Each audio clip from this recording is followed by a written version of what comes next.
quatrième, le cinquième peut-être, euh, mercredi de l'innovation, alors qu'il s'appelait il n'y a pas encore si longtemps mercredi de l'imagerie. Alors on est parti de sujets imagerie, satellite. Alors bien sûr, des sujets pour beaucoup autour de cela, mais il nous a semblé que c'était intéressant d'avoir un propos peut-être un peu plus large sur les questions d'innovation, puisque finalement il n'y avait pas que la question de l'imagerie, même si elle est quand même assez omniprésente.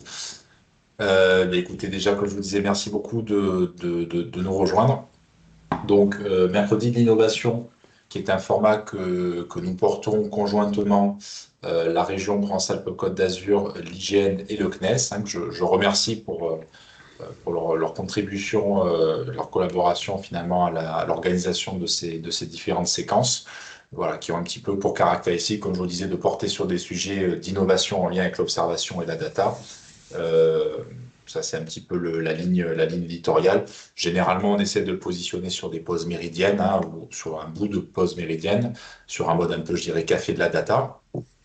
Donc, aujourd'hui, le sujet qui va nous occuper, donc on va parler de nouveaux capteurs pour l'observation des territoires. Donc, sujet vaste s'il en est, mais vous allez voir, ça va être quand même très, très éclairant, puisqu'il se passe, comme vous pouvez l'imaginer, beaucoup de choses. Donc, Anna Christoffel de l'IGN va peut-être introduire, vous proposer quelques petits mots introductifs justement sur l'ensemble de ces sujets. Ensuite, ce sera au tour de Monsieur Vincent Lebec du CNES qui va nous parler notamment de CO3D. Et Mais Laurent, pourquoi j'ai marqué Vincent? Laurent, c'est pas autant grave. pour moi, Laurent. Et Bastien Guendouy de la Télescope qui va nous parler d'imagerie nocturne notamment. Donc, ben, Anna, c'est à toi. Bonjour à tous, merci à vous. Effectivement, en prévision de cette présentation-là et du prochain mercredi de l'imagerie qui aura lieu sur des sujets assez proches, on a décidé de donner quelques mots introductifs sur finalement qu'est-ce que c'était ces nouveaux capteurs, qu'est-ce qu'on entendait par nouveaux capteurs, et essayer de redonner quelques petites bases techniques, un petit panorama de ces capteurs. Donc je vais essayer d'être pas trop catalogue euh, et pas trop vous endormir pour ce début de webinaire. Donc, pour reprendre un peu quelques bases, on a deux grandes familles de capteurs, hein, des capteurs passifs et des capteurs actifs. Donc, des capteurs passifs tout simplement qui mesurent un rayonnement naturel, des capteurs passifs qui vont envoyer un signal et saisir son retour. Ces capteurs, il y en a énormément, il y en a beaucoup de types différents, dont aujourd'hui, finalement, on utilise assez peu de sortes, en tout cas d'un point de vue opérationnel, dans tout ce qui est suivi des territoires. Donc vous avez les capteurs optiques, hein, que vous connaissez tous, mais aussi les capteurs infrarouges thermiques dont on parle de plus en plus, l'hyperspectral, les capteurs atmosphériques, des capteurs micro-ondes passifs, tout ce qui est radar, lidar et altimétrie radar. Donc ça, souvent, pour la plupart d'entre vous, c'est des termes que vous avez déjà entendus. Donc, pourquoi est-ce qu'on parle de nouveaux capteurs par rapport à tout ça? D'une part, on a déjà une évolution rapide des capteurs qui sont matures. Même dans les capteurs optiques, on a des nouvelles constellations qui se lancent et qui vont répondre à de nouveaux besoins, à de nouveaux enjeux techniques. Et on a aussi actuellement une montée en maturité extrêmement rapide de certaines familles de capteurs, et notamment les capteurs thermiques, les hyperspectrales, etc., que je vais vous présenter après. On a aussi des innovations technologiques euh, qui accompagnent tous ces capteurs et qui font que l'ensemble de ça, on va parler de nouveaux capteurs pour accompagner et parler un peu de cette montée en maturité de capteurs qui pour certains existent depuis longtemps, hein. Là, vous avez un certain nombre de missions ESA. Vous voyez qu'il y en a qui sont nouvelles, hein, il y en a qui arrivent tout juste ou qui vont arriver. Et il y en a aussi qui sont quand même assez anciennes. Par exemple Cryosat, hein, qui date de 2010, mais qui sont souvent des capteurs qui sont encore assez peu utilisés dans l'opérationnel. Alors en termes de nouveautés, d'évolution technologique, qu'est-ce qu'on a? De manière transversale un peu à tous ces capteurs, on a des évolutions en matière de résolution. Vous allez le voir hein, dans plusieurs, je vais reprendre famille par famille, hein, enfin pas toutes, mais quelques grands types de capteurs. Pour beaucoup, on a une amélioration de la résolution spatiale, mais aussi de la résolution temporelle, de la revisite, aussi des capteurs qui vont être de plus en plus pensés pour fonctionner de manière native au sein d'une constellation et en adéquation avec d'autres capteurs. Vous avez aussi, avec l'arrivée du New Space et plus globalement les dernières innovations technologiques, des capteurs qui vont être plus compacts et plus standardisés, et donc qui vont être embarqués sur des microsatellites ou des nanosatellites avec des coûts et des délais qui vont être réduits. Ça va s'accompagner et pousser aussi une rapidité d'évolution technologique. Des capteurs qui sont de plus en plus agiles, en termes d'orientation, en termes de sélection des modes, mais aussi qui sont de plus en plus équipés de traitements à bord, qui vont permettre de pré-traiter les données, de détecter des événements, de détecter des images pertinentes et de réduire les volumes au sol des images. Donc, tout ça fait que même sur des capteurs, on va dire, historiques, on a des évolutions actuelles qui vont proposer des choses nouvelles et améliorer les performances de l'imagerie qu'on avait. Et ensuite, bien sûr, dans tous ces noms qu'on lit de plus en plus, on a encore quand même des niveaux de maturité qui sont variables.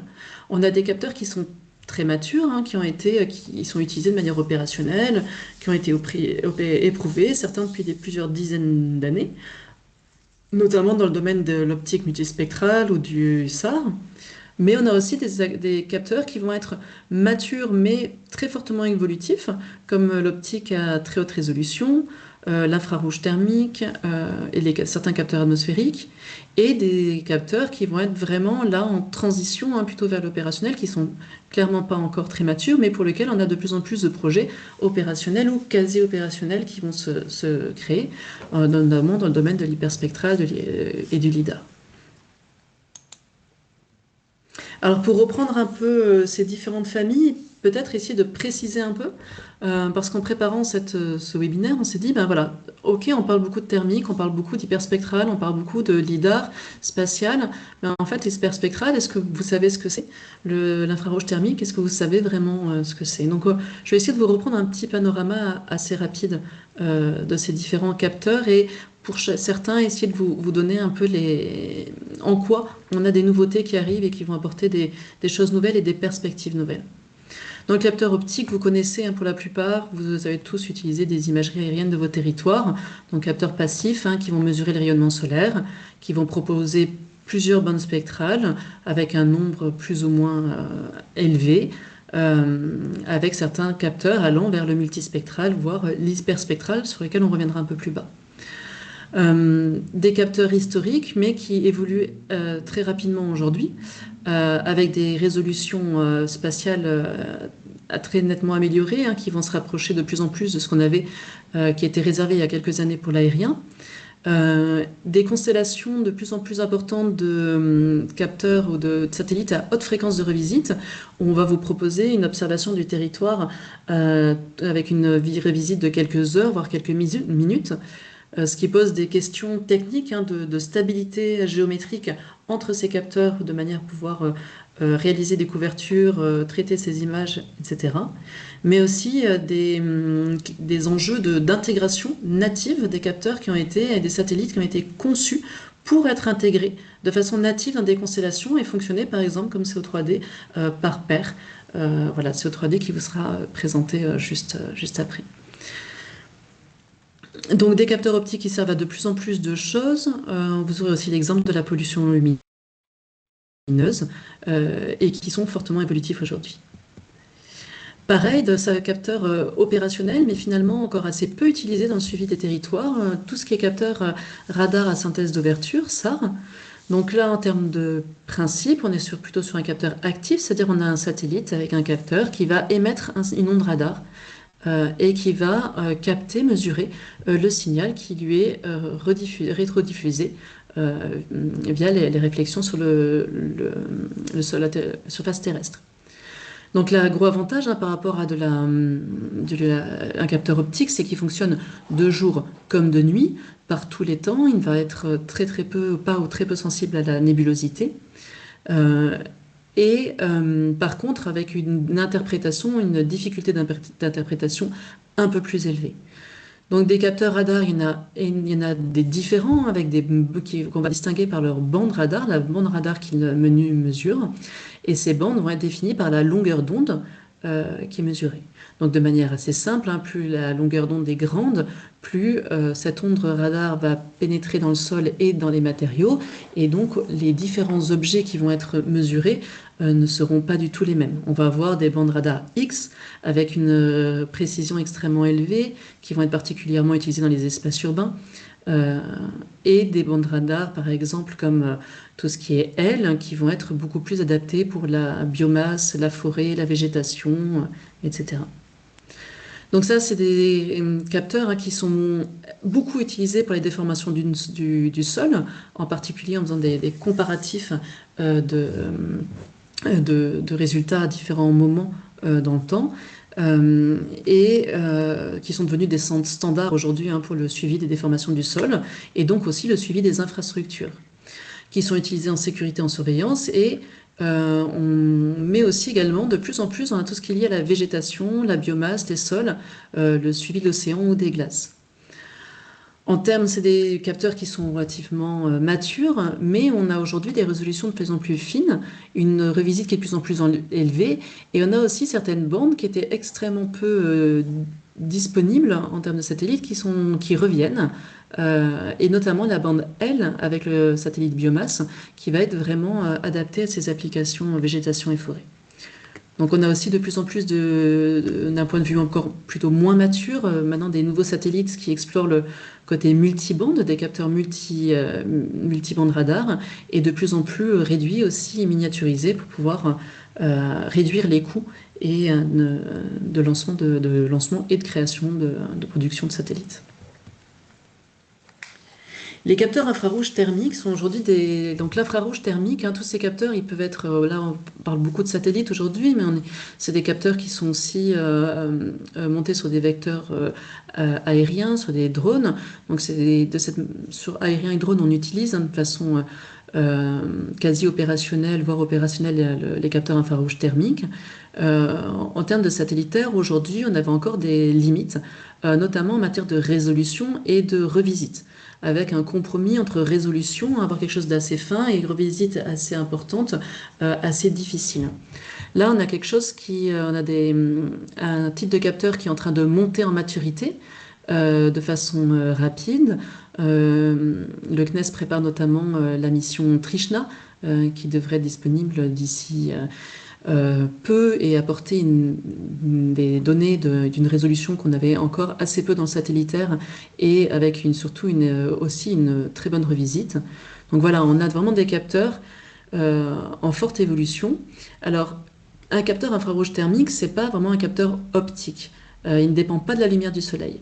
C'est aussi un capteur passif.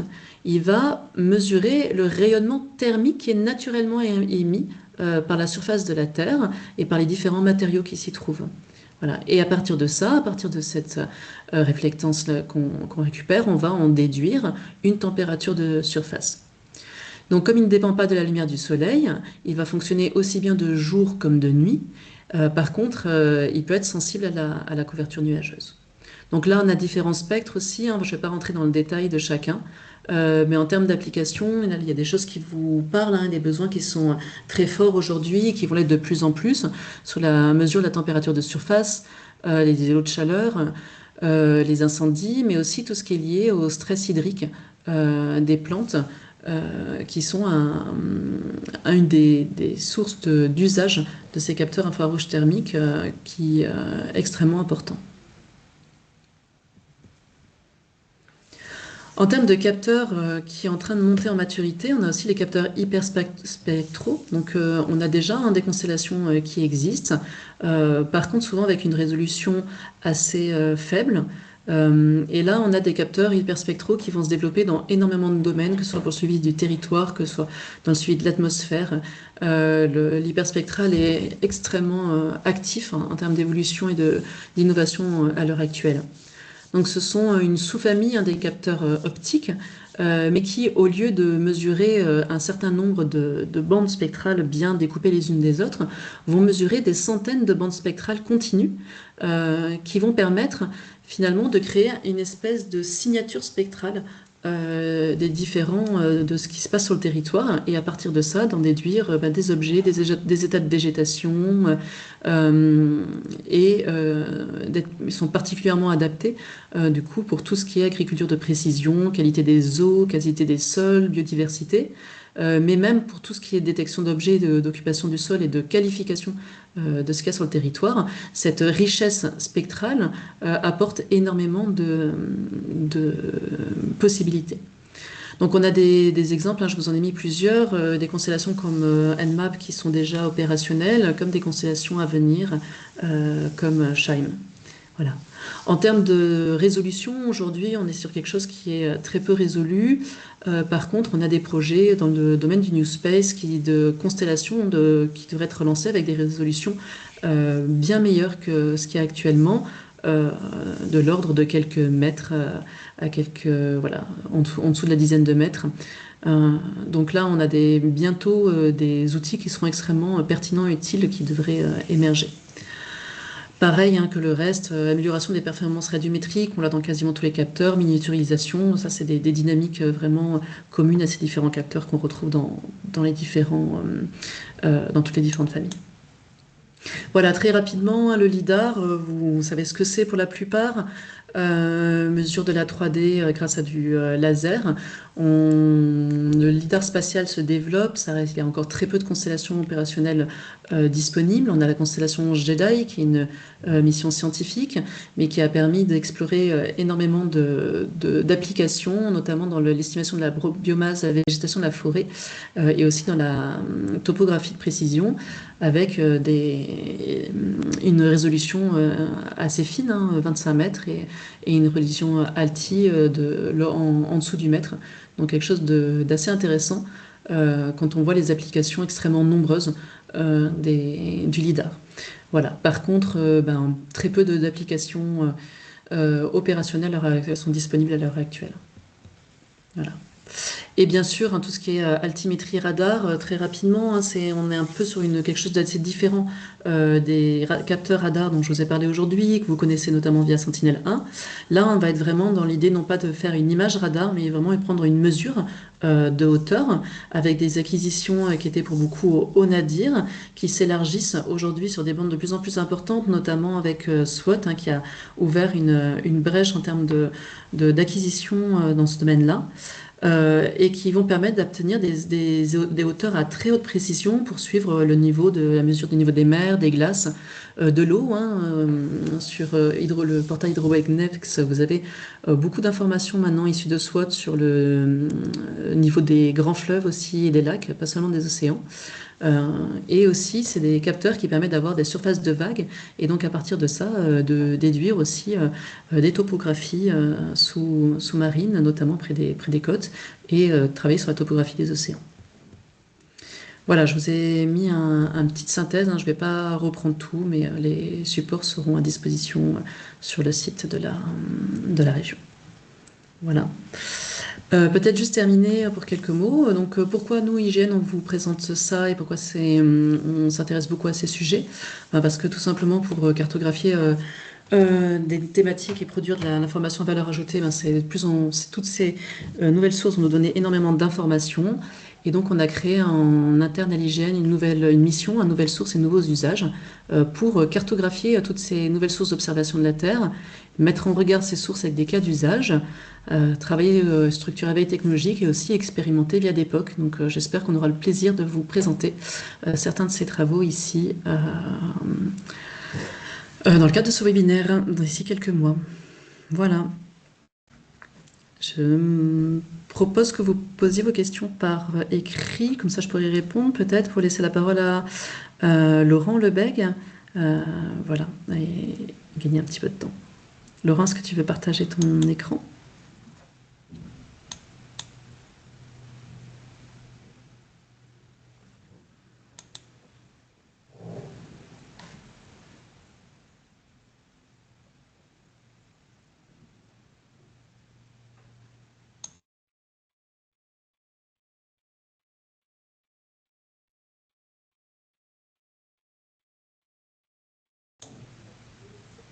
Alors, on voit bien ton écran, par contre. Ouais, Voilà, ça y est. ouais, j'avais juste pas mis le micro. Est-ce que vous m'entendez? Vous voyez ma présentation? Oui, c'est bon. Il faudra mettre en plein écran, par contre. Voilà, là, c'est très bien. Ok, super. Donc, merci Anna, hein, déjà, pour cette belle introduction sur tous ces types de capteurs. Donc, moi, je vais vous parler un peu plus précisément de la mission CO3D. Donc, je me présente, donc, je suis Laurent Lebègue, je travaille au CNES dans l'équipe projet CO3D, où je suis responsable des performances système. Voilà, donc ce que je vais vous présenter aujourd'hui, c'est rappeler un peu les enjeux de la mission, voir comment on la met en œuvre, faire un petit zoom sur des capacités d'acquisition, ensuite vous parler un peu plus des produits 2D et 3D, et puis vous présenter les premiers résultats qu'on a obtenus en vol. Voilà. Alors, concernant les enjeux de la mission, on va dire qu'il y en a trois principaux. Le premier, c'est d'arriver à produire un modèle numérique de surface à l'échelle mondiale. Bon, je pense que tout le monde voit à peu près ce que c'est qu'un modèle numérique de surface. C'est une carte qui donne à chaque point l'altitude.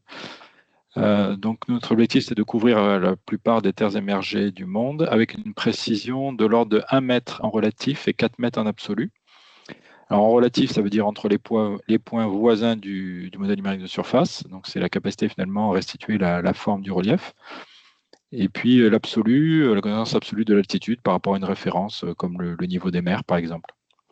Donc pour arriver à faire ça, le deuxième enjeu, c'était d'avoir une nouvelle génération de satellites d'observation optique qui font des images de résolution 50 cm, parce que ça, c'est bien adapté derrière pour faire des MNS de précision 1 mètre. Donc c'est Airbus qui a fait cette nouvelle génération de satellites. Et le troisième enjeu, c'est d'arriver à produire un volume de données conséquent en pas trop de temps et pas trop cher. On a à peu près 100, je crois que c'est 123 millions de kilomètres carrés à produire en moins de 5 ans avec une précision de 1 mètre. Donc ça fait un peu plus de 6000 téraoctets de données. Et donc pour arriver à faire ça, il nous faut des logiciels qui soient extrêmement robustes pour pouvoir les faire tourner d'une manière complètement automatique et massivement parallélisée dans le cloud. Voilà, donc là, c'est un enjeu qui n'est pas le moindre, c'est d'arriver à faire cette production automatique. Bon, j'ai une planche sur les applications, je ne vais pas détailler, on n'aura pas le temps, mais en gros, il faut quand même retenir que CO3D, c'est une mission duale, donc pour répondre à des besoins civils et militaires. Donc forcément, côté défense, ça va être tout ce qui va être préparation de mission, que ce soit pour faire voler des avions en basse altitude, faire circuler des engins, déployer des troupes. Et puis côté civil, on a un peu les trois volets classiques, tout ce qui est scientifique, tout ce qui est sécurité civile, tout ce qui va être, on va dire, soit aménagement du territoire, soit des applications commerciales autour de la 3D. Je ne vais pas les détailler ici. Alors, comment ça fonctionne qu'au 3D? En fait, on a 4 satellites qui sont à peu près équivalents, qui font un peu moins de 300 kg et qui sont tous sur la même orbite à 500 km d'altitude. Et ils sont, comme sur le petit schéma en haut à gauche, on voit qu'ils sont répartis en 2 paires stéréo. Alors les paires stéréo, l'intérêt c'est que donc avec 2 satellites, on peut observer un même point du sol avec des angles différents en même temps si on le veut. Donc c'est une nouvelle capacité dont je reparlerai après. Et puis les 2 paires, ça c'est pour augmenter finalement la revisite sur un même point du sol si on veut suivre plus régulièrement ou accéder plus rapidement à un point du sol avec 2 paires stéréo, il va 2 fois plus vite qu'avec une seule paire. Et bon, voilà, on n'a pas eu les sous pour faire plus que 2 paires, mais déjà c'est un bon début. Voilà, donc ça c'est pour la partie spatiale. Et puis après le segment sol, en fait, tout tourne aussi chez Airbus à Toulouse. Donc on a un centre de contrôle, un centre de planification mission, un centre de production des données. Derrière tout ça, ça tourne dans un cloud sécurisé. Et au CNES, on a la cellule qualité image, centre de calibration, ce qu'on appelle l'ICC, qui est en charge du réglage de tous les paramètres pour avoir les meilleures images possibles et aussi pour avoir les meilleurs MNS possibles. Donc ça, c'est justement des travaux qui sont en cours. Alors justement, où on en est, donc tout a été lancé en juillet dernier. Là, on est dans une phase de calibration justement des images qui est en train d'arriver un peu à son terme, avec l'objectif de démarrer en mai une phase de démonstration qui doit durer 18 mois, et ensuite il y aura une phase commerciale qui est menée par Airbus. Dans cette phase de démonstration, l'idée c'est de commencer, peut-être dès le mois de mai, à faire une collecte massive un peu partout dans le monde. Mais notre objectif, c'est d'arriver à démontrer qu'on peut produire 50% du territoire national et 70% de ce qu'on appelle un arc d'intérêt défense. Alors, bon, celui qui est présenté sur le schéma, il est à titre d'illustration. On peut imaginer qu'il a un peu évolué depuis quelques années. Mais l'idée, c'est d'arriver à produire une grande surface de l'ordre de 27 à 30 millions de kilomètres carrés dans le temps voilà, dans les 18 mois. Voilà, donc en fait, donc on devrait démarrer cette phase, on espère, en mai. Là, on devrait aussi enchaîner rapidement avec une phase de qualification des MNS, donc des produits 3D. D'ailleurs, c'est quelque chose qu'on fait en coopération avec IGN, qui nous fournit notamment des références très précises sur la France avec des données de type LIDAR HD. Voilà, donc ça devrait durer, on va dire, 4-5 mois. Et après, ben, une fois que la qualification est terminée, qu'on arrive à donner quelque part le go pour les productions, donc ça sera plutôt voilà, en fin d'année, le temps de prendre en compte tous les retours aussi de cette qualification. On devrait pouvoir lancer la production massive des données qu'on aura commencé à acquérir, donc possiblement dès le mois prochain. Alors juste sur les capacités d'acquisition, je vais juste zoomer sur un petit sujet qui est cette histoire d'acquisition stéréo qui peut être synchrone. Parce que classiquement, quand on fait des prises de vue stéréo, on fait ça avec un satellite type Pléiade, Neo ou autre, qui vient faire une première image sous un certain angle, qui se bascule pour faire une seconde image quelques dizaines de secondes plus tard. Voilà, ben ça marche très bien. Par contre, avec CO3D, on a cette capacité, avec deux satellites différents, de les rendre, ces acquisitions, vraiment synchrones. Et ça a un intérêt voilà, dans plusieurs domaines, notamment scientifiques. Ça permet de figer finalement en 3D les objets mobiles. Alors ça peut être intéressant pour voir en 3D, ben, par exemple, des panaches de fumée, des nuages, des vagues, enfin tout ce qui est un peu dynamique au niveau de la Terre. Et nous, pour ce qui est de la production automatique de MNS, ce qu'on avait imaginé, c'est que ça peut être intéressant aussi pour restituer les routes qui ont du trafic voilà, routier un peu important. Typiquement, on a fait des premiers tests ici à San Francisco, où sur un même passage, on a fait une acquisition synchrone, donc avec les deux satellites, et un autre satellite qui a fait une acquisition asynchrone. Et donc, on a produit des MNS dans les deux cas. Et ce qu'on voit sur les ondes de gauche, dans le cas asynchrone, où il y a eu 13 secondes entre les deux images, ben, en fait, sur la route, on a beaucoup de bruit parce que ben, les véhicules se sont déplacés. Donc, soit on fait des fausses corrélations, on va interpréter une mauvaise altitude liée au déplacement des véhicules, ou au contraire, on ne peut pas associer un véhicule d'une image avec sa position dans l'autre et ça fait des trous.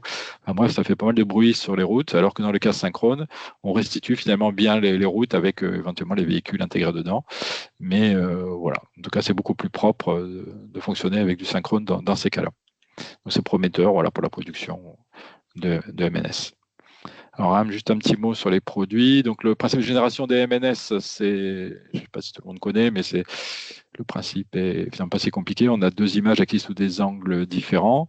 Et l'idée, c'est que pour chaque point d'une première image, on va identifier le point correspondant dans l'autre image, par des process de corrélation. Et pour chacun des points correspond une direction de visée, hein, liée au satellite et la prise de vue. Et finalement, ben, par l'intersection de ces deux directions de visée, on obtient le point en 3D dans un repère géographique en 3D. Et donc, si on fait ça pour tous les points des images, ben, on obtient un nuage de points en 3D qu'on peut ensuite projeter sur une grille régulière cartographique pour obtenir nos modèles numériques de surface, voilà, qui peuvent après être superposables à des fonds de cartes. Donc ça, c'est le principe vraiment très général de photogrammétrie et qu'on applique nous sur CO3D.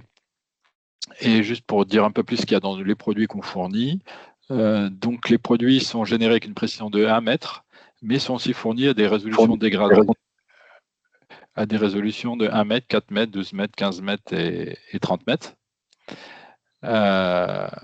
Et sur ces MNS, on fournit aussi des masques qui vont bien se superposer, des masques de précision altimétrique, des masques de données qui vont aider à l'interprétation de la 3D. Ce qu'il faut se dire aussi, c'est que dans les MNS qu'on fournit, il n'y a pas de trous. Tous les trous sont bouchés en fonction des types de trous avec différents types d'algos. Et on met aussi toutes les zones d'eau à plat. Voilà. Avec les produits, on fournit aussi les images 2D en géométrie capteur qui ont servi à faire les MNS. Comme ça, un utilisateur pourrait éventuellement retraiter les données avec son propre logiciel s'il a envie. Et il peut aussi demander des ortho-images à 50 cm de résolution qui ont été orthorectifiées avec le MNS qu'on a généré. Donc on fournit un ensemble finalement cohérent 2D, 3D. Et l'ortho, en plus, a été, voilà, elle est cohérente temporellement et géométriquement du MNS. Elle est pas orthorectifiée avec un MNS qui a plusieurs années et éventuellement pas avec une très bonne résolution. Et donc, les deux niveaux de produits qu'on peut fournir, c'est ce qu'on appelle les L3 ou les L4. Le L3, c'est quand on demande une zone un peu locale. Et dans la demande, on demande aussi une période d'acquisition. Donc, ça permet de dater l'information 3D qui sera utilisée derrière. On peut aussi faire des séries temporelles de MNS. Donc, plusieurs MNS correspondent à des périodes différentes, mais qui sont traitées ensemble pour avoir une bonne cohérence géométrique et pour être superposables. Donc ça, il met pas mal d'attentes des utilisateurs sur ce sujet. Et après, ce qu'on appelle le L4, c'est tout simplement les découpages du monde en tuiles régulières qui font des tuiles qui font 0,25 par 0,25 degrés carrés. Donc des tuiles qui sont censées bien se rabouter. Dans tous les travaux qu'on a à faire, c'est arriver à assurer ce bon raboutage entre les tuiles. Voilà, et voilà, donc ces produits, ils seront, normalement les L3, on pourra commencer à les demander via de la plateforme Dynamis, que je pense que certains d'entre vous connaissent bien, pour faire des demandes d'acquisition, des demandes de production, et puis à terme, on aura aussi l'archive Co3D disponible sur la plateforme Géode. Voilà. Juste pour vous donner quelques exemples de ce qu'on a commencé à obtenir depuis l'an dernier, donc la constellation a été lancée en fin juillet depuis Kourou sur un lanceur Vega C. Voilà, c'est le premier type d'image qu'on obtient avec O3D. Donc, c'est un capteur effectivement de nouvelle génération. Ce sont des capteurs matriciels, aussi bien pour la bande visible que pour la bande proche infrarouge, qui fournissent finalement des images en haute résolution couleur native, contrairement à ce qu'on avait sur des Pléiades où on a une bande panchromatique haute résolution et des bandes couleurs 4 fois moins résolues. On fait un mix après pour essayer de produire des images pseudo haute résolution. Là, on a directement la couleur haute résolution. Et en fait, on se rend compte que ça donne un très bon rendu des couleurs, plutôt meilleur que ce qu'on a l'habitude d'avoir. Donc là, c'est un exemple sur un salar des bassins de lithium qui est en Argentine. Ou par exemple, sur cette belle image ici de l'archipel des Glénans, on voit des beaux dégradés de vert, de bleu en fonction de la profondeur.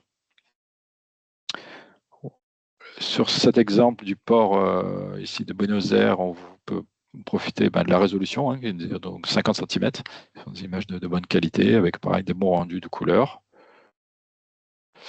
Celle-ci aussi qui est assez jolie sur l'Everest, vue du dessus, avec un beau nuage côté népalais. Voilà. Alors cet exemple là, sur le Cervin, il est intéressant parce que là on a fait pas mal d'images avec des faces nord des montagnes. Et en fait, ces nouveaux capteurs, ces capteurs CMOS qui sont assez sensibles, avec peu de bruit. Et donc, du coup, ça permet d'avoir quand même une information assez exploitable dans les ombres, probablement un peu plus que ce qu'on avait sur les capteurs précédents. Donc ça aussi, ça va être intéressant pour les reconstructions 3D, pour mieux exploiter en zone montagneuse l'information.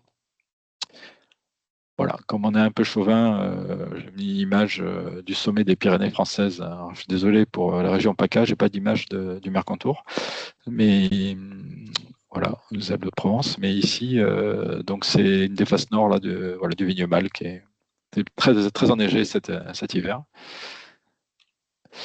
Alors ensuite un exemple ici pour mettre en avant le proche infrarouge qui a donc aussi une résolution de 50 cm. Donc ça veut dire que par exemple Pléiade Néo c'est 1,20 m la résolution en proche infrarouge. Donc ici on a un sacré gain. Donc si je compare à l'image visible et proche infrarouge, on se rend compte qu'en proche infrarouge, évidemment ça fait sortir la végétation et on voit qu'on a quand même une bonne texture sur les arbres et ça on pense que ça va être assez intéressant pour pas mal d'applications. Voilà, donc à suivre là-dessus. Et puis, aussi une grande nouveauté, c'est que dans le principe d'acquisition, on a donc des capteurs qui sont, on a dit, assez sensibles, mais en plus, dans le principe d'acquisition, on fait un espèce d'arrêt sur image quand on est au-dessus d'une cible. Et ça permet d'augmenter significativement les temps de pause qu'on fait sur chaque image. Donc, par exemple, sur celle-ci, on a augmenté d'un facteur 15 à 20 le temps de pause par rapport à ce qu'on ferait de jour. Et ça permet de capter de nuit dans les bandes visibles tout le réseau d'éclairage public et notamment de bien restituer les couleurs des différentes sources d'éclairage. ou encore ici sur Las Vegas. Bon, là, j'ai quand même choisi 2 sites qui sont globalement bien éclairés artificiellement. Mais voilà, on voit qu'on a beaucoup d'informations qu'on arrive à restituer de nuit avec ce type de capteur. Bon, là, j'ai mis une image qui était jolie, je trouvais, hein, qu'on utilise pendant des étalonnages, parce que la Lune, ça reste un étalon photométrique pour nous. Voilà, ça fait quand même de belles images. On en a vu récemment à la télé avec Artemis, mais bon, à notre échelle, ils sont pas mal aussi. Et ici, voilà, d'autres exemples avec des planètes que vous aurez pu reconnaître. Donc, ça a un peu la finesse de nos capteurs, notre instrument. Alors, ce qui est intéressant aussi, c'est... alors là, c'est dommage parce que ça n'a pas l'air de bouger. Je vais essayer de le déclencher manuellement.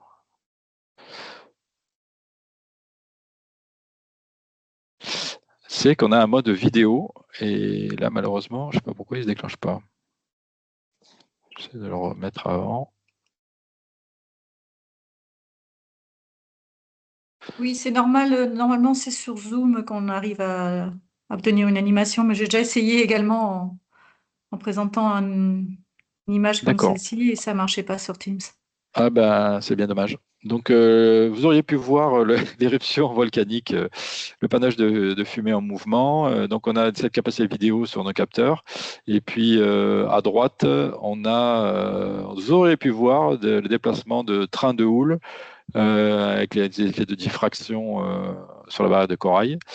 Et ça, notamment, c'est intéressant pour les gens qui font de la bathymétrie parce qu'ils ont des modèles pour inverser en fait les déplacements des houles pour remonter au niveau des fonds.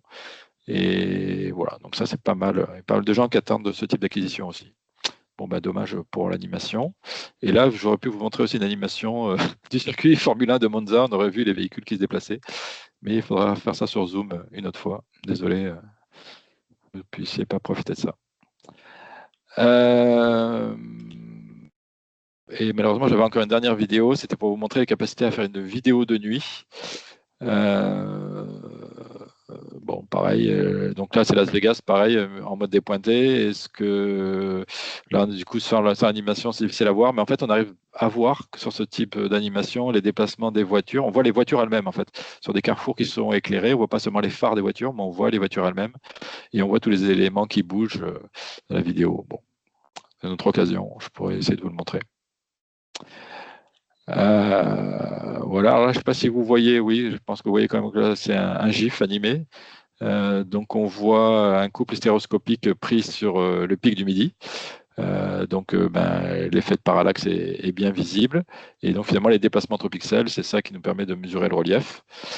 Et donc, pour terminer, juste une petite animation. Alors, du coup, j'ai peur que vous ne voyez pas non plus. Ouais. Et oui, ça, dommage, ça n'a pas marché non plus. On aurait pu se balader dans les ménez du pic du Midi. Voilà, c'est dommage, mais malheureusement, je peux pas vous le montrer. Voilà, donc j'en ai terminé. Donc, si vous avez des questions, n'hésitez pas. Merci beaucoup. Bon, en tout cas, vous nous avez fait voyager. Ça offre de très très belles perspectives. À titre personnel, je ne savais pas que ça permettait, enfin que la nouvelle constellation permettait de faire tout ça, très sincèrement.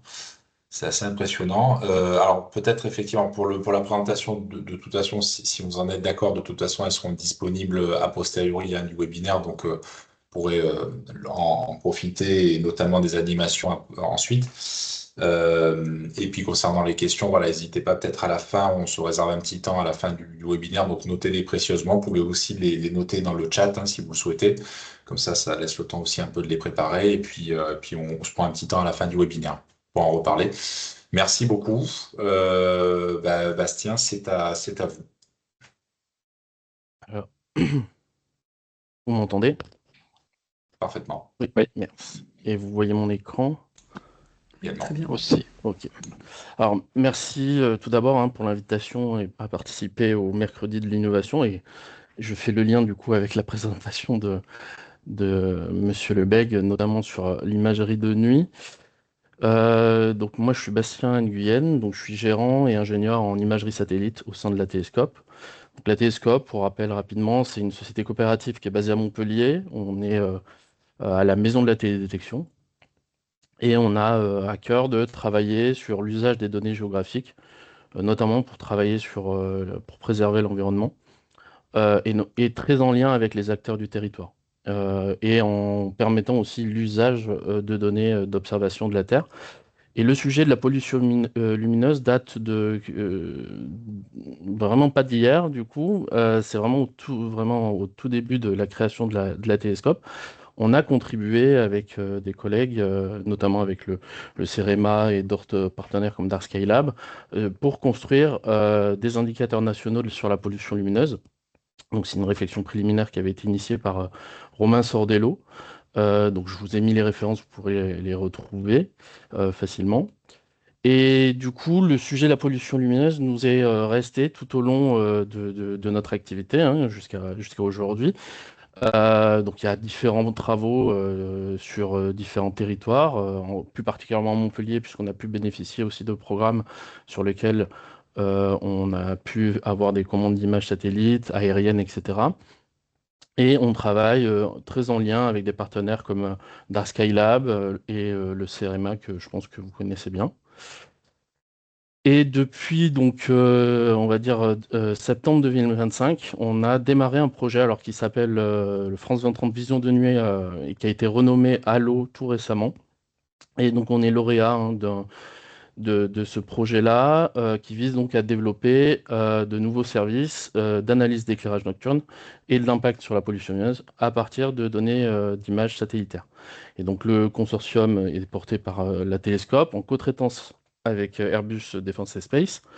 Et puis en appui, donc, du coup, avec, donc j'ai déjà cité le CEREMA et Dark Skylab, mais aussi ACRI-ST, qui est peut-être moins connu, mais qui est d'ailleurs sur votre territoire, qui travaille sur très en lien avec les corrections radiométriques. Donc, pour un peu placer le contexte, il y a trois gros enjeux autour de l'éclairage extérieur et l'éclairage urbain. Il y a des enjeux économiques, la hausse des coûts d'énergie, la restauration aussi des équipements d'éclairage, des enjeux sociaux et aussi des enjeux environnementaux. Nous, c'est par la porte des enjeux environnementaux qu'on est rentré dans cet aspect-là. On a travaillé notamment avec l'INRAE sur l'acceptabilité en lien avec les habitants. Donc c'est pareil, hein, je vous ai mis un lien. Et donc pour faire simple, on va distinguer de manière très simple du coup trois types, on va dire, de pollution. On va appeler la pollution diffuse. C'est ce que vous voyez généralement, un dôme de lumière au-dessus des villes, vous pouvez bien l'imaginer. La pollution directe, donc c'est quand c'est une source directe qui va éblouir enfin, la faune ou la faune du coup, et la lumière ambiante qui est en fait la réflexion de l'éclairage public sur le sol ou sur les bâtiments. Alors déjà aussi pour commencer, il n'y a aucun satellite dédié imagerie de nuit, en tout cas actuellement, opérationnel on va dire, mais on a des capteurs capables de réaliser des acquisitions sur des orbites de nuit. Vous avez vu l'exemple de CO3D. En fait, ce qu'il faut comprendre, c'est que c'est des satellites qui sont lancés sur sur des orbites héliosynchrones, donc autour de, on va dire, midi, pour faire simple, là où il y a le plus d'éclairement solaire. Et donc forcément, ça va imposer, lorsqu'il est sur l'orbite opposée, des horaires qui peuvent être moins, on va dire, pratiques, notamment si la collectivité pratique des extinctions. Donc en fait, on ne va pas être maître du temps de passage, enfin de l'horaire du passage. Il y a très peu de luminosité, donc Anna en a parlé, c'est la réflexion solaire qui est utilisée pour les capteurs optiques. Là, en fait, du coup, il n'y a pas de soleil, et donc il va y avoir besoin d'une grande sensibilité. Et il y a un phénomène qui est moins cité, c'est aussi la dégradation anticipée des batteries sur les satellites, et donc sa durée de vie. Et ce qui aura aussi pour conséquence, le choix enfin le prix, probablement aussi, mais en tout cas le choix de le faire, donc de prélever en fait, de taper dans la durée de vie du satellite. Je ne vais pas citer d'autres types on va dire, d'acquisitions qui ont été faites sur des temps, on va dire, courts. Donc, il y a des images qui sont faites à bord de l'ISS, il y a des programmes satellites qui ont été annulés ou qui sont terminés. Donc, DMSP, qui est un ancien programme de la NASA. Donc, on a énormément d'historiques à basse résolution. Il y a le Lioja qui a fait des acquisitions, qui était un programme universitaire chinois en 2018. Et plus récemment, Sentinel-2A, qui est donc en période de dépointage. Enfin, en tout cas, il est en train de redescendre tout doucement sur la Terre. Il est remplacé par le 2C. Et donc, il y a des initiatives d'acquisition d'images de nuit qui sont proposées par l'ESA. Voilà. Donc ceux-là, je ne vais pas les citer. Et du coup, ce que je vais vous présenter là, c'est vraiment on va dire les trois grands types d'acquisition que nous, on a pu utiliser. On va parler de la basse résolution. Donc on est quand même sur un pixel qui fait entre 300 et 700 mètres. Donc là, c'est celui de tout à gauche, sur Montpellier. Donc dans le petit carré rouge, vous avez les différentes acquisitions qui ont été faites avec un satellite donc, de très haute résolution, on va dire, donc à 1,20 m par la constellation Jilin, et une acquisition de très haute résolution aérienne qui a été faite par Opsia à 30 cm. Donc on verra un petit peu la résolution spectrale, mais on voit bien que la NASA, l'acquisition est sur une seule bande, sous côté gris. Donc on appelle ça panchromatique. Il y a Jilin qui est donc sur le rouge, le vert, le bleu. Et Opsia aussi a fait une acquisition avec un capteur optique dans le rouge, le vert et le bleu. Ce qui va jouer aussi sur différents projets sur lesquels on a pu participer, c'est l'historique. Depuis 2012, des acquisitions journalières sont faites avec le satellite de la NASA, ce qui est quand même intéressant. Et la NASA propose des composites mensuels, et aussi annuels. Et donc, c'est un satellite qui est d'accès ouvert. Donc, vous avez le programme Black Marble de la NASA. Vous tapez Black Marble de la NASA ou le programme EOG de l'École des mines du Colorado. Et eux proposent en téléchargement, donc basse résolution, des acquisitions journalières ou les composites que je viens de citer. Avec les satellites chinois, avec Jilin, on est sur des programmations, et ça sera le cas aussi de toute façon sur des satellites à très haute résolution, uniquement, comme je disais, par rapport à l'orbite héliosynchrone, autour de 23 heures. Et de fait, sur notre territoire, on va ne plus pouvoir faire d'acquisition sur la période entre mi-août et mi-avril, notamment parce que les nuits sont plus courtes et qu'il y a trop d'éclairement solaire, quoi. Donc ces données, elles sont commerciales, elles sont aujourd'hui vendues par Homeospace et notamment Latitude Geosystem qui revend ces données commerciales. Et ensuite, sur de l'aérien, bon là c'est plus simple, on va dire, en termes de mise en œuvre. Enfin, simple entre guillemets, surtout si votre territoire a beaucoup de ZCAD, c'est plus complexe. Mais en tout cas, vous avez différents opérateurs aériens qui vont faire des acquisitions. Et donc là, sur Montpellier, l'exercice a été un peu particulier parce qu'il fallait que ça soit un mercredi avant les vacances de printemps, avant le changement horaire, et du coup, vol donc avant et après éclairage. Et donc, ça a été, il y avait un seul créneau qu'on a réussi à faire, et donc du coup, on a pu faire une étude sur Montpellier avec ces deux acquisitions qui ont été réalisées à quelques heures de différence. Donc sur la basse, en termes d'application, sur la basse résolution spatiale, un de nos partenaires, qui est Dark Skylab, va travailler sur la modélisation de ce que je vous disais avant, la pollution diffuse, notamment en utilisant donc les données VIRS. Ils ont leur modèle qui s'appelle Lotus, vous pouvez aller sur leur plateforme, et donc ils vont modéliser avec différents aussi, calibrations qu'ils ont faites avec des appareils terrain, la pollution donc diffuse des territoires donc à large échelle. En moyenne résolution, il y a un satellite scientifique qui a été lancé en 2021 et qui est opéré par un centre de recherche chinois qui s'appelle le CIBAS, Donc, il est uniquement accessible pour des programmes de recherche. Donc, vous avez un dossier à soumettre, hein, il faut présenter le projet.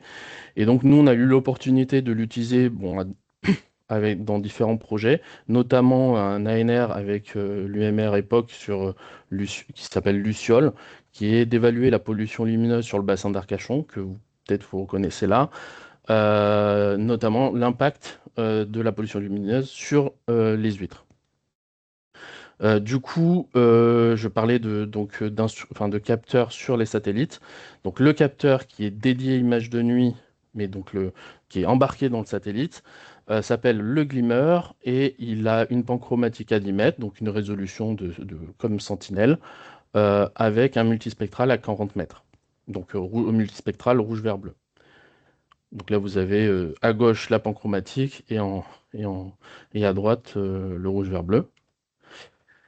Et donc, en lien avec aussi ce que disait Anna, on parle de signature spectrale. Donc là, ce qu'on va essayer, nous, à partir de ces données satellitaires, c'est d'essayer, typiquement, une des premières informations qu'on essaie de révéler, c'est la typologie de l'éclairage. Donc vous voyez en bleu turquoise la signature spectrale de la LED avec son pic dans le bleu. Alors il y en a de moins en moins, mais en tout cas celle-ci est bien caractéristique.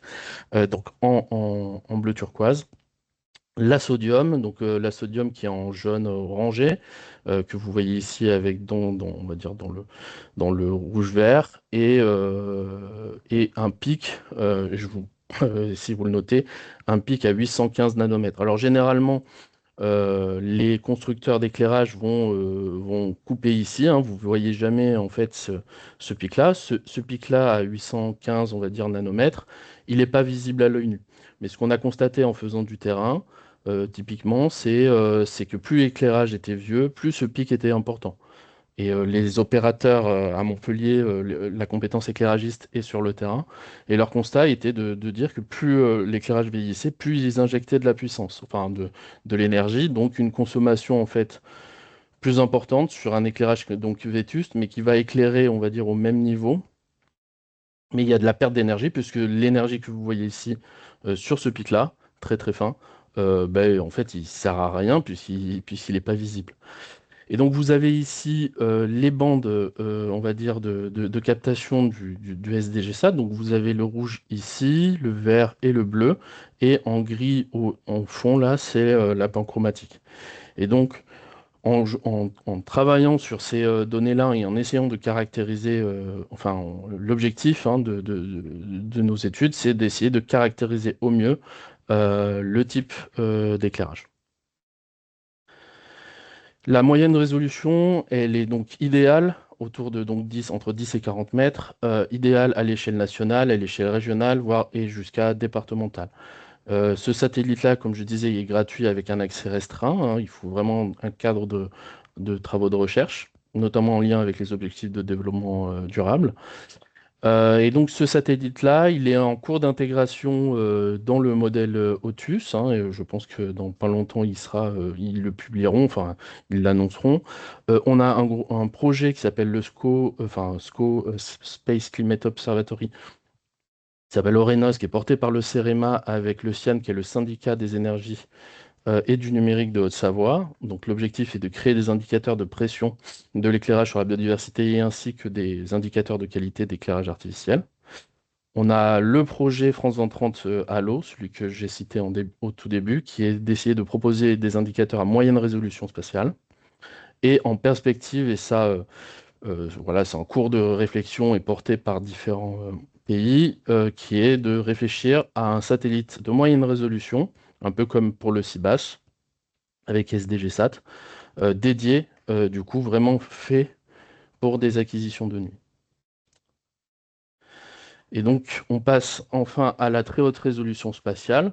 Donc, la seule constellation commerciale aujourd'hui et opérationnelle, c'est JILIN, qui est donc vendue par Latitude Géosystème.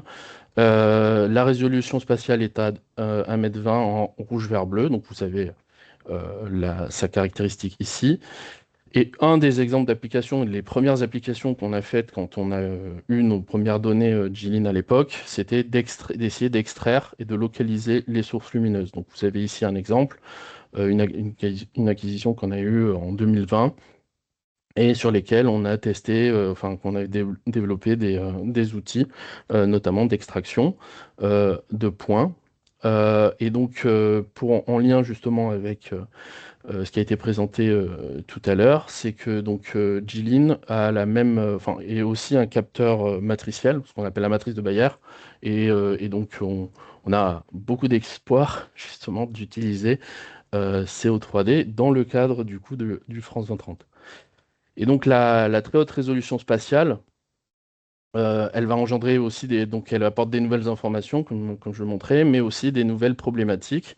Une caractéristique qu'on a découverte notamment avec des acquisitions aériennes, c'est le temps d'ouverture du capteur, parce que l'avion se déplace et donc il faut un temps d'ouverture très rapide. Et en fait, on s'est rendu compte qu'on captait le scintillement des lampes à sodium, et donc du coup, ça pouvait perturber en fait les analyses qu'on pouvait en faire.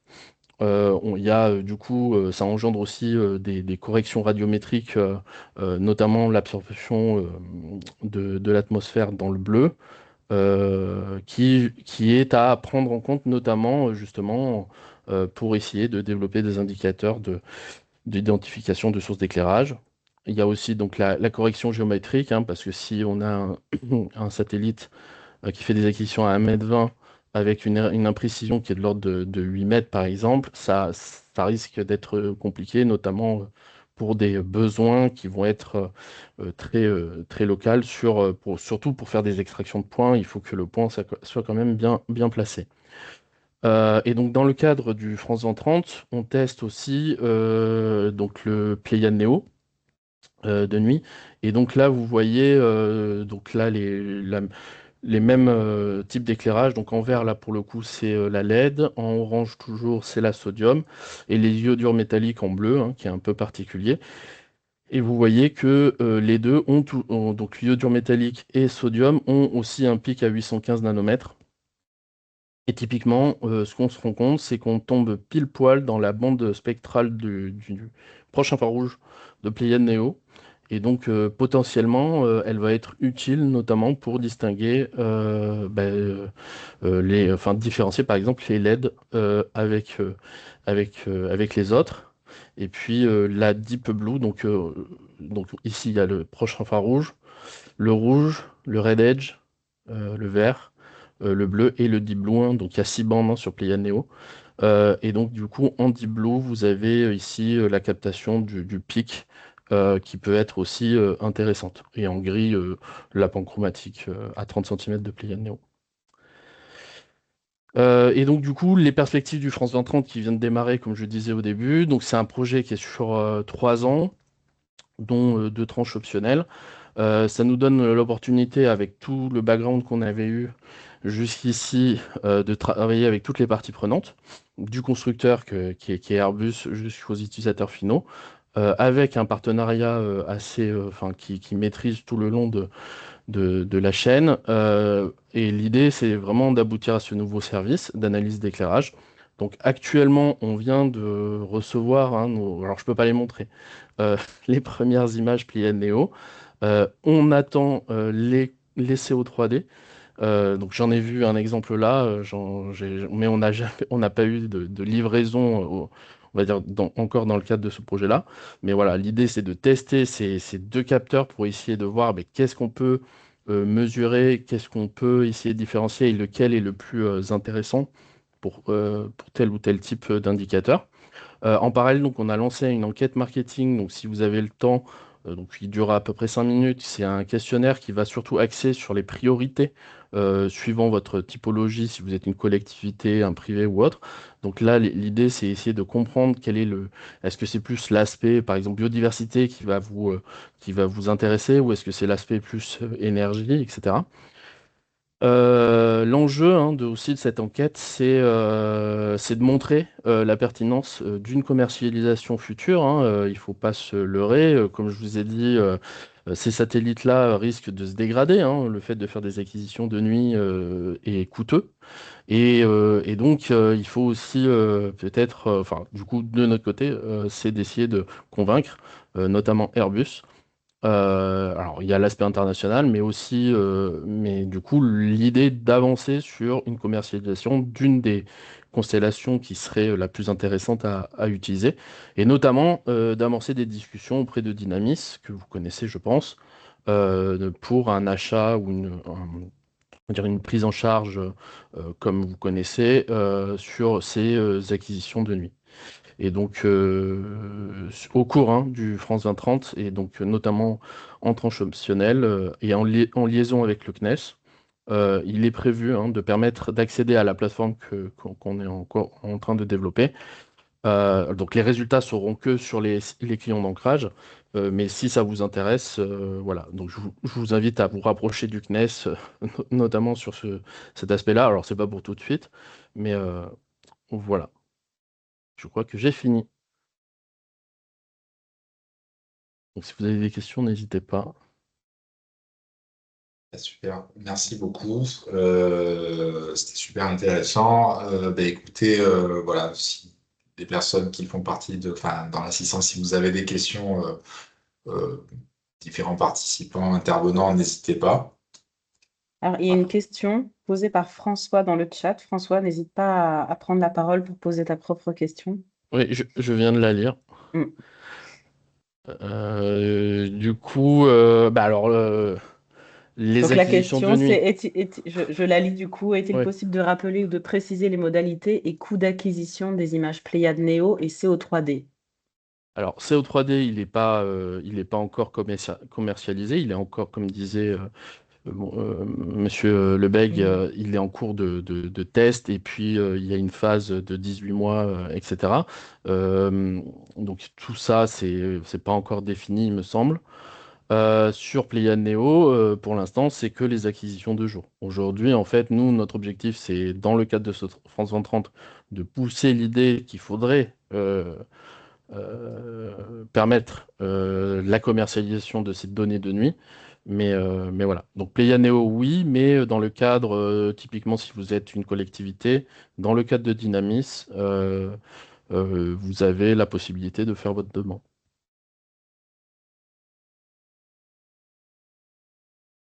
Juste peut-être compléter sur Code 3D.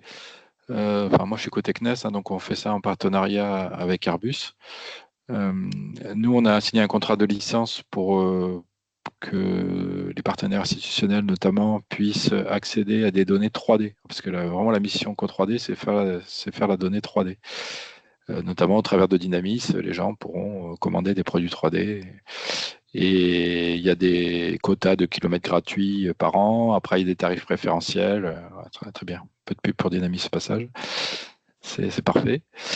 Voilà. Par contre, les produits de nuit, normalement, à ma connaissance, pas censé passer par Dynamis pour les avoir. Il faut s'adresser directement à Airbus, quoi. Enfin, à ma connaissance, à moins qu'à un moment donné, ça rentre dans Dynamis, mais ça sera des discussions Oui, avec oui. Airbus. Pour l'instant, même directement par Airbus, c'est pas possible. Là, c'est vraiment dans Ouais. le cadre du France 2030, on a cette opportunité-là. Mais rien n'est défini aujourd'hui, que ce soit sur Pléiades Néo ou Co3D, effectivement. Ouais. Et pour Code 3D, effectivement, c'est encore d'étalonnage. Donc là, on a des exemples que moi je peux présenter qui donnent des choses prometteuses. Mais après, ça sera à vous de voir directement avec Airbus à quel moment ils peuvent vous en diffuser, quoi. Oui.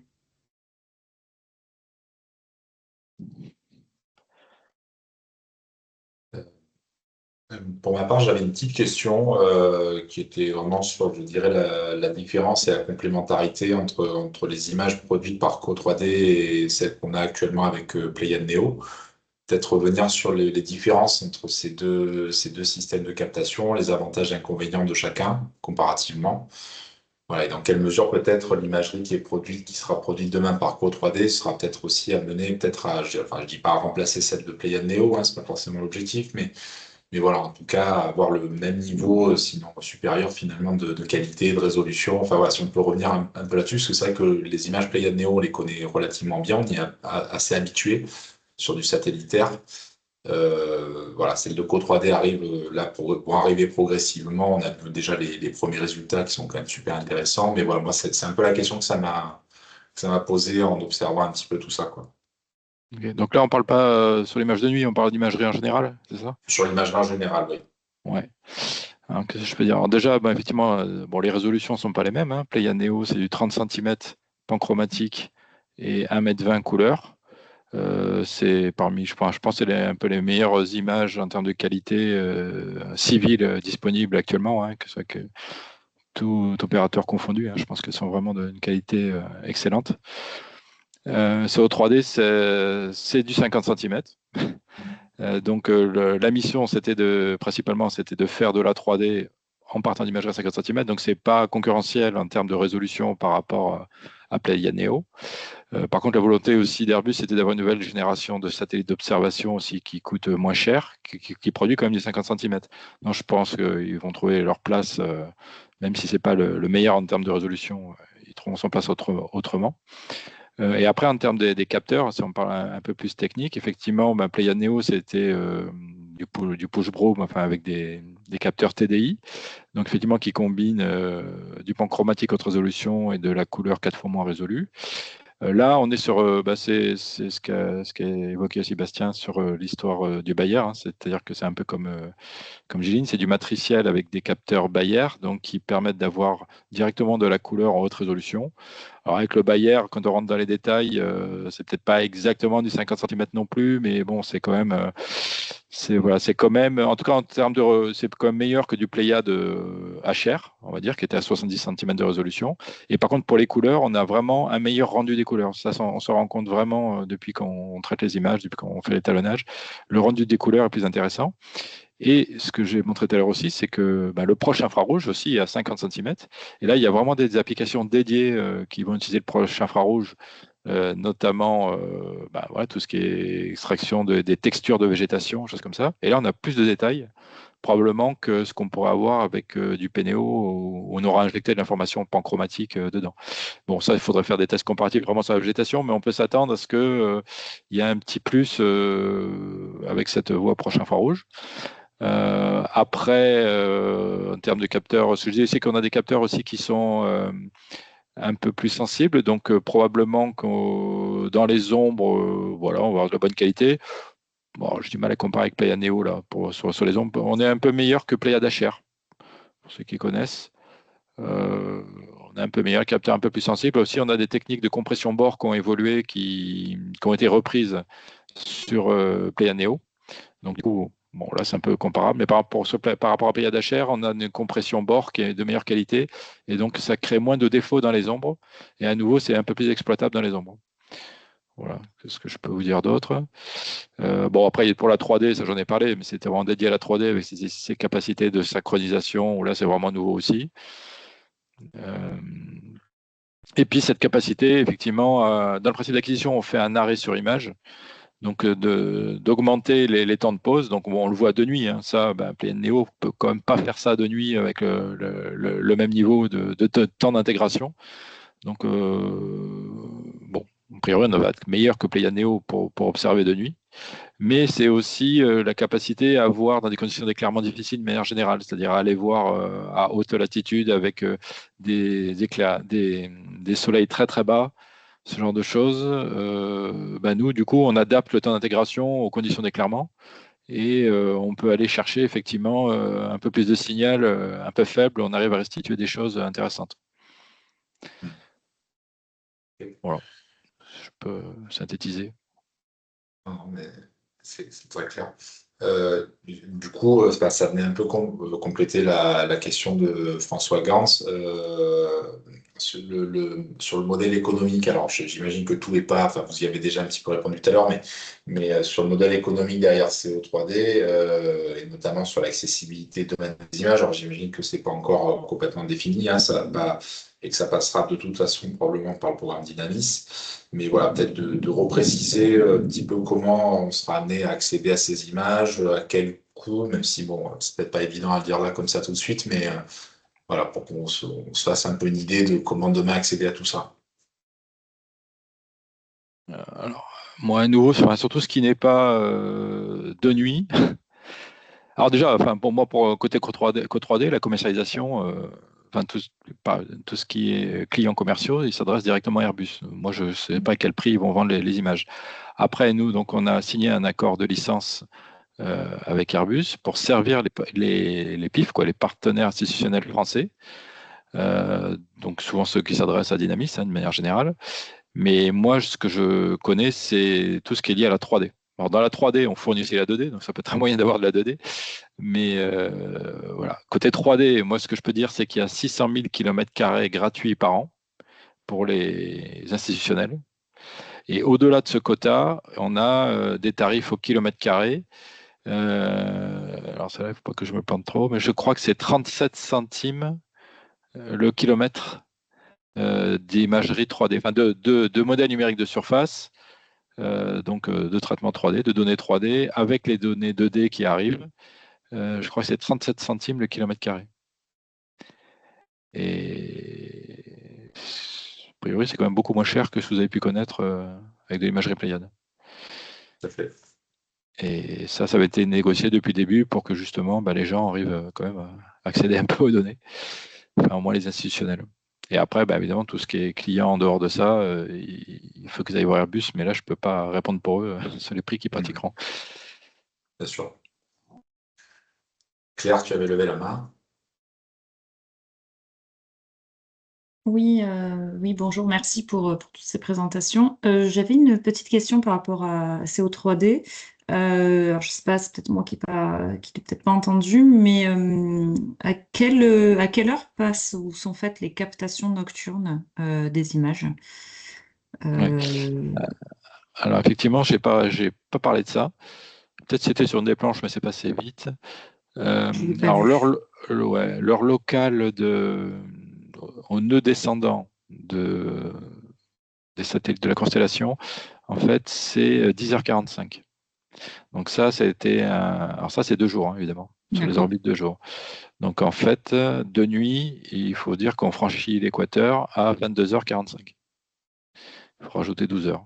D'accord. De nuit. 22h45, passage à l'équateur, sachant que c'est des orbites montantes de nuit. Donc quand on arrive sur l'Europe, il est un quart d'heure plus tard, quelque chose comme ça. D'accord, ok. Alors là, c'est des heures TU, évidemment, dont je parle. Oui.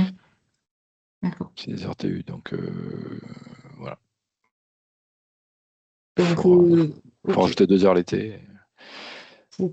Justement pour faire de la cartographie de radiance, c'est important ou justement pour voir les pratiques de gestion, d'extinction aussi de l'éclairage public. C'est vrai que c'est intéressant pour nous d'avoir des captations entre 22h et 23h, avant minuit en tout cas.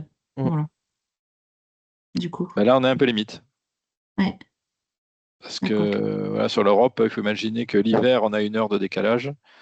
Donc, on est à 23h45. Donc, effectivement, on passe juste avant minuit, quoi. D'accord. Très bien. Ça, c'est l'hiver. Et la fréquence de revisite de CO3D? Alors, CO3D, c'est sur des orbites donc héliosynchrones avec un cycle de 26 jours et un sous-cycle de 5 jours. Alors, 26 jours, ça veut dire que tous les 26 jours, on repasse exactement sur la même orbite, au même endroit. Et sous-cycle de 5 jours, ça veut dire que tous les 5 jours, on peut accéder à un site sur Terre avec un dépointage latéral de l'ordre d'une trentaine de degrés. Donc, si on s'autorise un dépointage de 30 degrés tous les 5 jours, alors ça c'est pour une paire de satellites. D'accord. Parce que c'est le cycle orbital, il est comme ça. Mais avec 2 paires de satellites qui sont mises en opposition de face sur l'orbite, comme j'avais montré sur le schéma, il faut diviser ça par 2. C'est-à-dire qu'en gros, c'est entre 2 et 3 jours si on se dépointe jusqu'à 30 degrés. D'accord. Très bien. Moi, j'ai une question sur ta présentation, Laurent. Tu as parlé de enfin, c'était écrit quadri stéréo. Ouais. C'est quoi exactement, du coup? Enfin, j'imagine le principe, mais... Ouais, alors ça, je ne l'ai pas détaillé, c'est qu'en fait, on a la plupart des acquisitions, elles sont en simple stéréo. Donc, on fait une acquisition avec une paire. qu'on peut être synchrone ou pas, enfin peu importe. Et on arrive à produire des MNS sur la plupart du monde d'une qualité correcte avec une paire stéréo. Après, ce qu'on sait, c'est que notamment sur les zones urbaines, c'est intéressant d'avoir plus d'un couple stéréo pour limiter les occlusions. Et donc, on a défini un mode dit quadri stéréo, c'est-à-dire qu'on peut demander des acquisitions de type quadri stéréo. Et là, il y aura donc 2 stéréos, mais dans lesquels on impose quand même les angles. Et c'est-à-dire qu'en fait, on impose que les angles de roulis soient de signes opposés. Ça veut dire que quand on arrive sur une ville, en fait, on va avoir 4 images qui vont bien se répartir angulairement par rapport au nadir. Et en gros, on va regarder d'un côté, de l'autre, depuis des orbites qui sont de signes opposés, et puis devant et derrière, parce que nativement, les coupes stéréo, ils regardent un coup devant, un coup derrière. Donc, ça veut dire qu'on va avoir 4 angles de vue, plutôt bien répartis, on va dire, azimutalement, les angles, pour limiter au mieux les occlusions.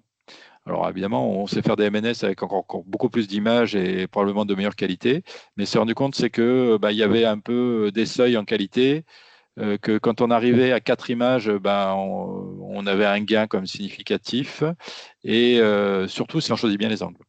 Parce que si on a 4 fois des angles du même côté, c'est moins intéressant que les avoir bien répartis, quoi. C'est un peu ça l'idée. Et donc, dans la demande quadri stéréo, il faut arriver à passer sur le site avec les bonnes orbites. Donc, ça peut prendre un certain temps. En plus, on a toujours les problèmes météo. Donc, en général, on donne une période d'acquisition pour réaliser la quadri stéréo. Par exemple, on va dire, moi, OK, je m'autorise 1 mois pour avoir cette quadri stéréo. Et l'idée, c'est qu'au bout d'1 mois, on essaye d'avoir les bonnes combinaisons, et après, on fabrique le MNS à partir des images obtenues. Et dans la phase de démonstration, c'est pour ça que c'était sur ma planche, on avait demandé à faire 250 villes en quadri stéréo à titre de la démonstration. Et l'idée de voir le niveau de qualité qu'on pouvait avoir.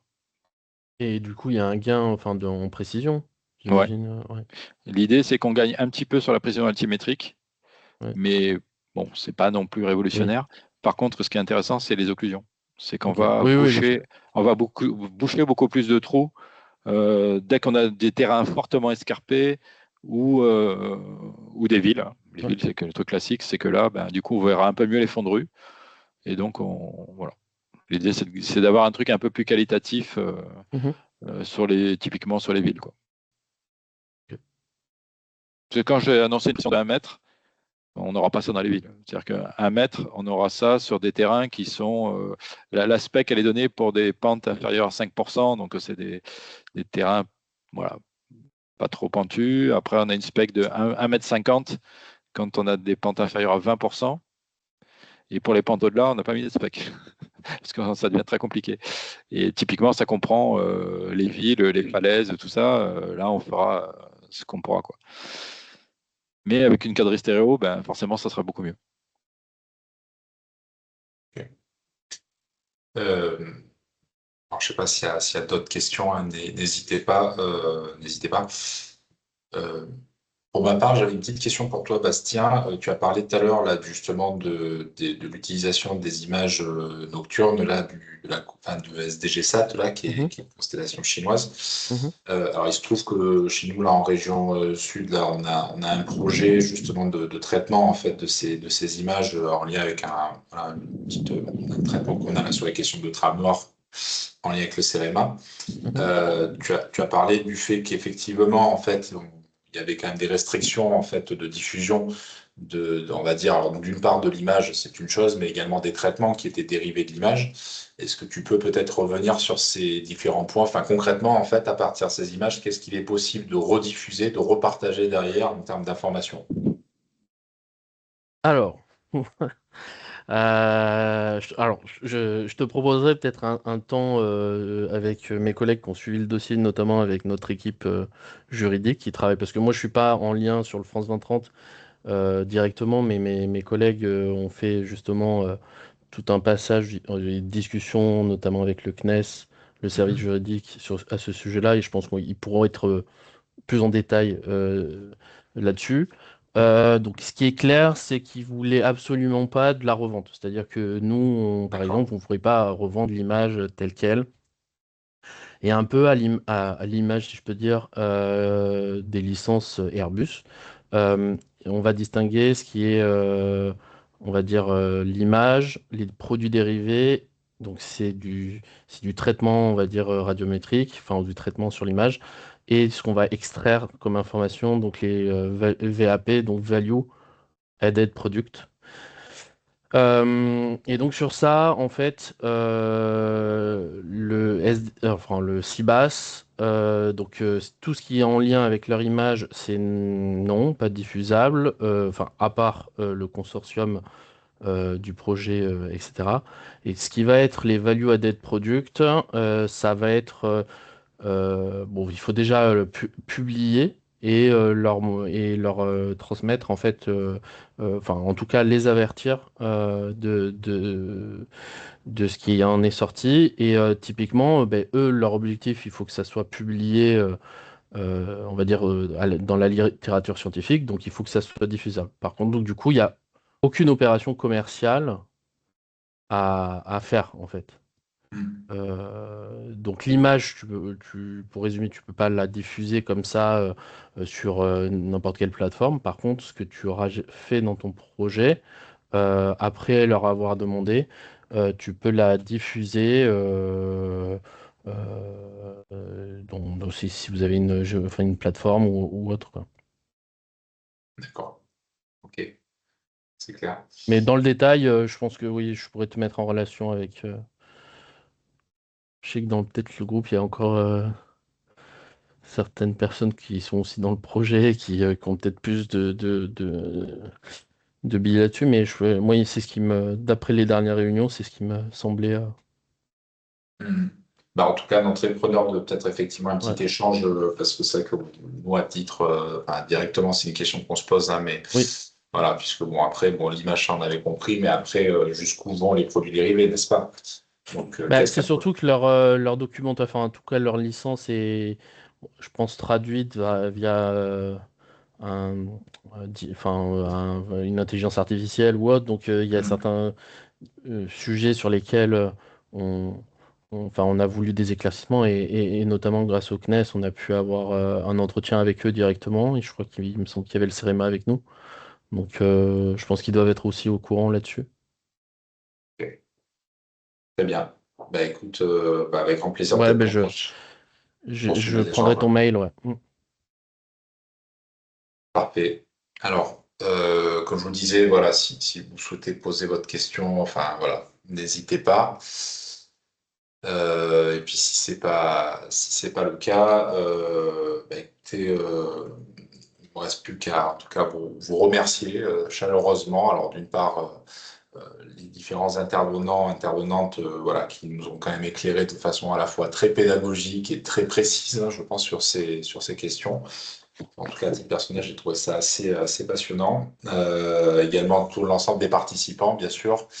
Voilà, en tout cas, on est très content d'animer ces temps collectivement là, sur ces questions d'imagerie, d'innovation en lien avec la data et l'observation.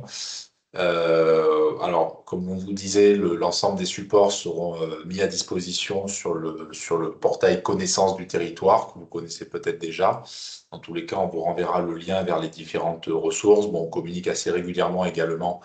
euh, On communique assez régulièrement sur les réseaux sociaux, notamment LinkedIn. Donc voilà, en tout cas, faut pas hésiter. Et puis s'il y a besoin, dans tous les cas, on est à votre disposition. Prochain rendez-vous qui aura lieu le 10 juin prochain. Alors ça va chauffer puisqu'on va parler d'îlots de chaleur urbain et d'obligations légales de débroussaillement que nous avons malicieusement placé à une période où il commencera à faire chaud. Vous avez vu, il y en a là-dedans. Et tout dernier à la fin de l'année, on n'a pas encore tout à fait la date, mais sur les questions de jumeaux numériques. Vaste question s'il en est. Voilà. Et merci beaucoup. On vous souhaite une excellente après-midi. Merci beaucoup. Merci à vous. Merci à tous Bonne Merci journée. beaucoup. Au revoir. et bonne journée. Au revoir. Merci, au revoir. Merci.